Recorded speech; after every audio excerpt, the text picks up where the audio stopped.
Welcome back everyone. In this video, I'm going to show you how to make some brisket burnt ends. We're going to get started by setting up our barbecue. We're going to be using our drum today. So whatever barbecue you're using, set it up for some indirect smoking. So we'll open our lid, take our cooking grate off, take our heat deflector out, and we've still got a bit of charcoal left from a previous cook. So we'll bang all the ash out, and then we'll top it up with some fresh stuff. Then we'll bury a couple of firelighters in there and light them up.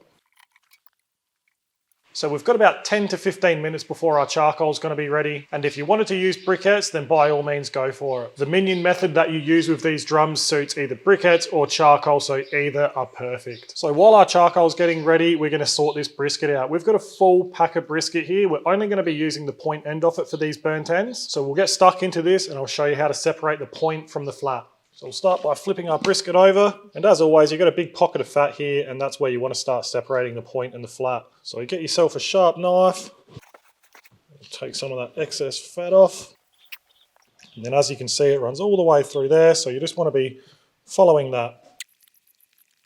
Once you get into the seam you can almost pull it away a little bit. Once you can't anymore, just continue on with your knife. We can even flip it over now.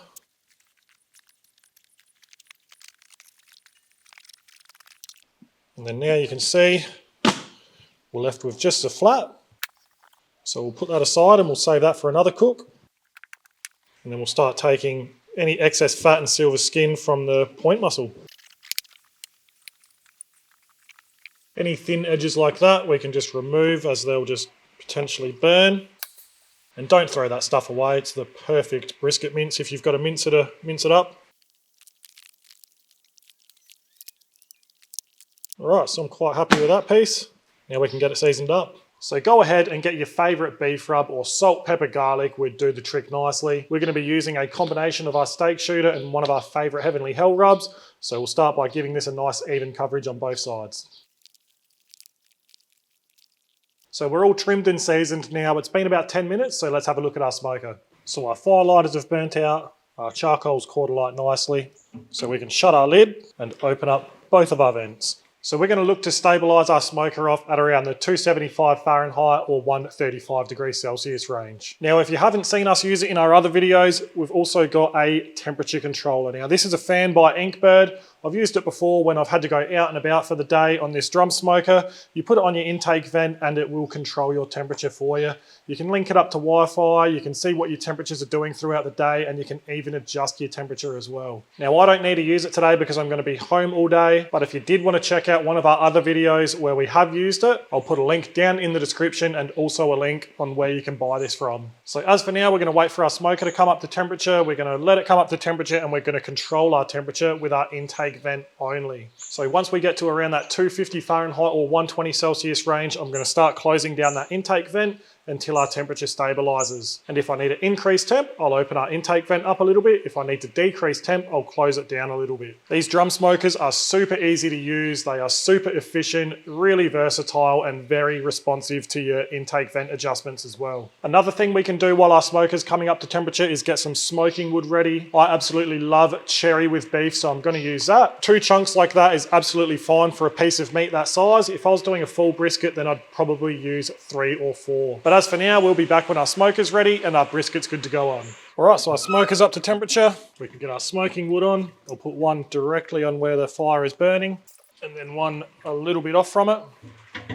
Put our heat deflector in, our cooking grate, and our beautiful brisket point.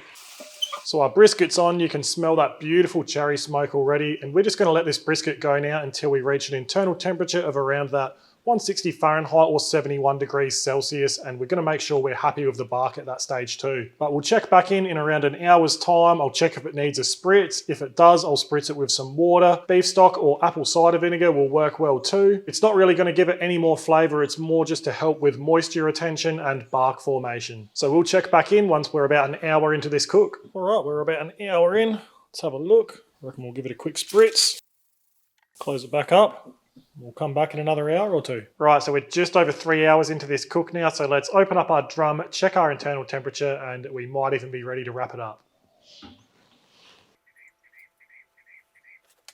So we are about at that temperature range we want to be at. Our bark's set nicely, so let's wrap it up. So we're going to wrap it up in foil, so lay our brisket down. Going to put some butter in there as well, just to help keep a bit of moisture in there, and then we'll wrap it up nice and tight. So our brisket's going to go back into the smoker now until we're ready to check for probe tenderness. Now it might take 2 or 3 hours, but we're going to start checking once we hit an internal temperature of around 200 Fahrenheit or 93 degrees Celsius. So we'll come back once we hit that stage and I'll show you what we'll do after that. Right, so we've been wrapped up for about an hour and a half now and we've hit our target internal temperature of that 200 Fahrenheit or 93 degrees Celsius. Now I've had a probe around and it's still feeling a bit tight in some areas, so I've wrapped it back up and we're just going to let it go a bit further. We're going to start checking every half an hour now until we're happy with that tenderness. Now this might need to go all the way up to an internal temperature of around 210 Fahrenheit for me to be happy with probe tenderness. But like I said, we're just going to come back every half an hour now and we're just going to keep it smoking until we're happy with that tenderness. Alright, so it's been another hour and our brisket point is probing really nice, so we're going to get it out and dice it up. So what I'm going to do now is take our brisket point out of the foil and dice it up into 1-inch cubes. Now that would be an amazing bite of brisket as it is. Alright, so now our brisket's diced up, we're going to get it into a foil tray. Now you can experiment with whatever flavours you want. There's not really any right or wrongs with this process, but we're going to keep it simple and we're just going to coat all of these beautiful bits of diced brisket in our favourite barbecue sauce. Now you could use a combination of sauces if you wanted to. You could even rub the brisket again in another one of your favourite beef rubs. You could even put a little bit of stout in there. Like I said, get creative. There's not really any right or wrongs in there. We're also going to pour the wrap juices as well in there because that is all flavour. And then we're just going to give a generous coating with our barbecue sauce. Going to mix all of our burnt ends around. Now this brisket point was probing really nice and tender, but I want these little brisket burnt ends to be super soft and squishy. So they still need to tenderise a little bit more. It's not going to take long to get there, probably another half an hour, 45 minutes. So I'm going to wrap our tray up in foil just to really help tenderise them burnt ends a bit more. And then once they're really nice and super soft, we'll take the foil off and we'll let that sauce tack up nicely. So I'll get these wrapped up and back in the smoker.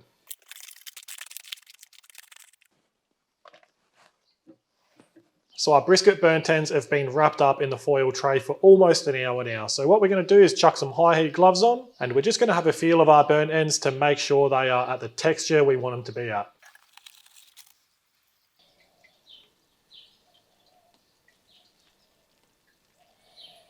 So that's super soft. You can see it literally starting to fall apart as I squeeze it, and that's one of the bigger ones. Check another one just in case. Same thing.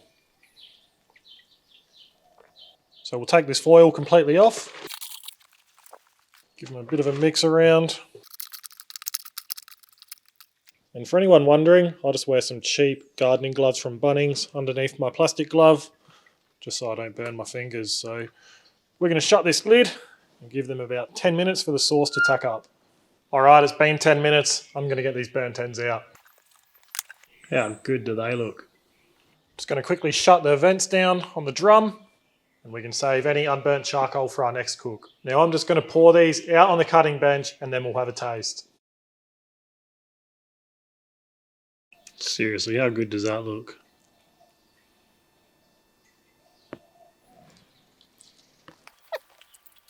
Wow, I'm a bit speechless. They are so unbelievably good. Seriously, what a combination. That beautiful cherry smoke, the rubs we used, that barbecue sauce. And like I said before, you can pack whatever flavours in there that you want. Seriously, the point end of a brisket is just something absolutely magical. I can't stop eating these. Make sure you try them yourself, guys. That is something you need to experience. If you have any questions, don't hesitate to ask in the comments below. That's the end of the video. Thanks for watching and we'll see you next time.